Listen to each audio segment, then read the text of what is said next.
Because sometimes God will allow folk to come into your life, turn things upside down.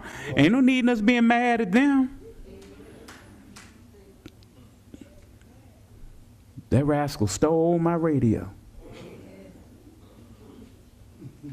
Oh, I can't stand fill in the blank because they did this to me.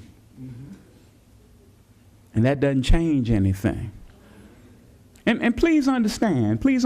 I want you to please be clear. You have every human right to feel like that.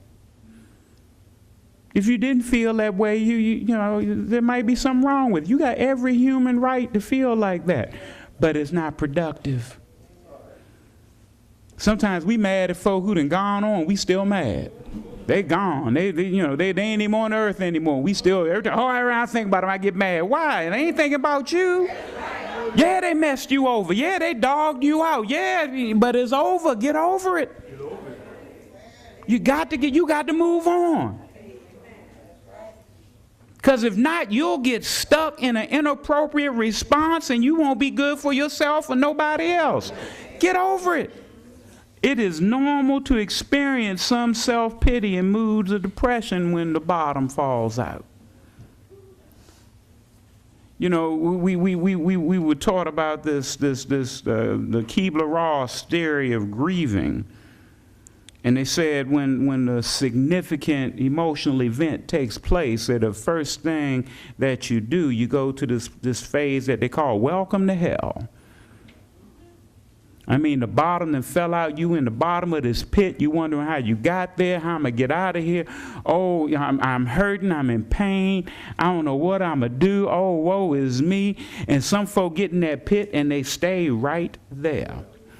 You know, and it's okay to feel like that, you know, because that's what yes, you got to grieve it. You got to mourn. Then you got to say, okay, time to get up out of here. And some folk, it take longer than others, and that's okay. But please understand, you ain't supposed to stay there. You can't stay there. That's not your new residence. You got every human right to get there, but you ain't got no human right to stay there. You got to move on. Some of us get stuck, we get in that pit, oh, woe is me, then we want everybody to come get in the pit with us. That's right. And then get mad when other folk don't get in the pit with us. You know, I've seen folks go through that. Oh, why, you know, wait a minute, we got to move on. We love you, baby. We know you're hurting, but you know, we ain't gonna go down there and get in the pit with you. We done been there, done that. We done got the t-shirt. We moving on. And we want you to get your t-shirt and move on too. It's normal to be there, but it ain't normal to stay there. I'm almost through, y'all. And see, and then some folk resort to an artificial escape. And that artificial escape can either be alcohol, drugs, food, sex, shopping. Do I need to look at the credit card statement? Amen, amen.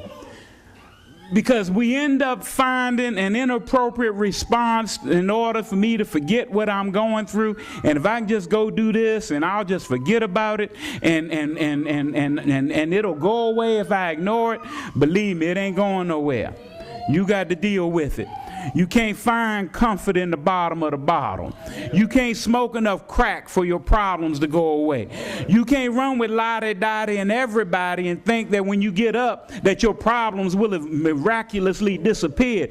You still got to face whatever it is that you got to deal with so that you can move on. You see, you cannot deal with tragedy trying to escape it.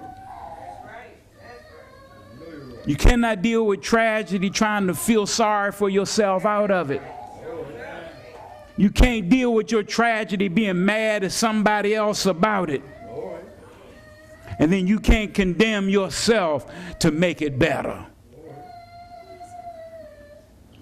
All right, preacher, that's well and fine. You said all that. You told us that we need to have some real faith. You told us we need to avoid some of these faulty ways of facing the tragedy. Well, what do we have to do in order to get through trouble? How do we get through trouble? How do we work through this? Well, see, the first thing that we had to do, we had to develop some stuff that will sustain us. See, first of all, you had to become a doer of the word. You see, the thing about living a life of faith is that provides you with inward resources that will sustain you when the test comes. In other words, if I can phrase it like this, see, a lot of times we'll read the Bible and we'll ingest it and we'll get all that word in us, but it don't make sense until you get a situation where you can apply it. In other words, the word becomes flesh. See, you can't talk about Jehovah Jireh and really grasp the significance of the God who provides until you've been in that situation where you didn't know how you were going to pay that bill, and the folks was getting ready to set you out, and you ain't had nothing to eat, and somebody just show up out of the clear blue and say, hey, God told me to drop this on you.